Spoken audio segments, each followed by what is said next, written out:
एक बार एक शिकारी शिकार करने के लिए जंगल में पहुंचा। उसने अपने तीर पर बहुत ही खतरनाक जहर लगाया और शिकार को निशाना बना करके उसने तीर को छोड़ा, लेकिन उसका तीर चूक गया और तीर एक पेड़ पर जा लगा। वो पेड़ बहुत ही हरा भरा था और बहुत सारे तोते उस पर रहते थे। जैसे ही वो जहरीला तीर उस पेड़ पर जाकर लगा, वो पेड़ धीरे धीरे सूखने लगा और उस पेड़ पर जो तोते रहते थे वो भी एक एक करके पेड़ को छोड़कर जाने लगे। उस बड़े से पेड़ के कोटर में एक बहुत ही बूढ़ा तोता रहता था, जो बहुत ही धर्मात्मा और अच्छे मन का था।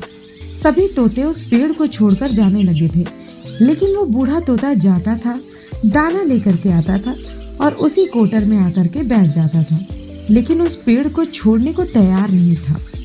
बूढ़े तोते के साथियों ने कई बार आकर उसे समझाया कि यह पेड़ सूख रहा है और किसी दिन गिर भी जाएगा, चलो किसी और पेड़ पर चलकर रहा जाए, लेकिन बूढ़ा तोता वहां से जाने को तैयार नहीं हो रहा था। अब ये बात देवराज इंद्र तक पहुंची।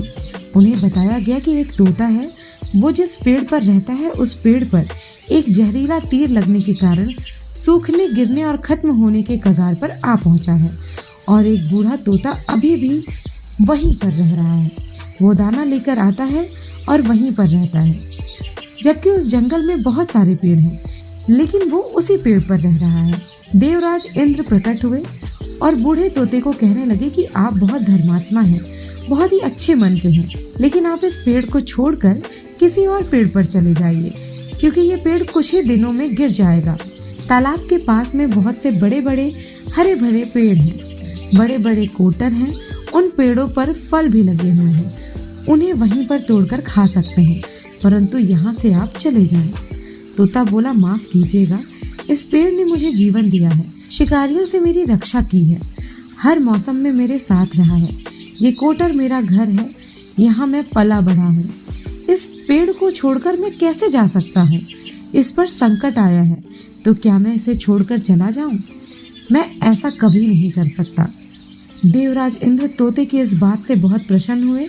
उन्होंने तोते से कहा, मैं आपकी इस बात से बहुत खुश हूँ, मांगो आपको जो भी मांगना है।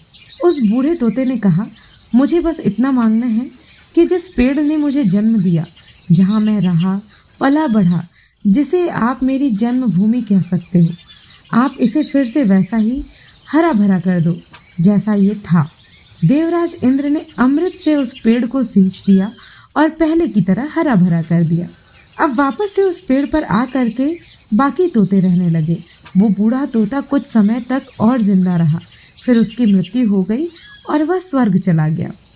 ये कहानी हमें यही सिखाती है कि जब भी किसी इंसान का बुरा दौर आता है तो इमोशनली वह टूटा हुआ होता है, उसे किसी के सहारे की जरूरत नहीं होती, किसी की आवश्यकता नहीं होती। अगर आप ऐसे समय में उसे छोड़कर चले जाएंगे, उससे बात नहीं करेंगे, मुंह मोड़ लेंगे, तो आपसे बुरा कोई नहीं है, क्योंकि आप किसी के सुख के साथी बने या ना बने, लेकिन हमेशा किसी के दुख का साथी ज़रूर बनना चाहिए। मिलेंगे एक नई कहानी के साथ अगले वीडियो में। अगर आपको स्टोरी अच्छी लगी तो लाइक, शेयर और सब्सक्राइब ज़रूर करें।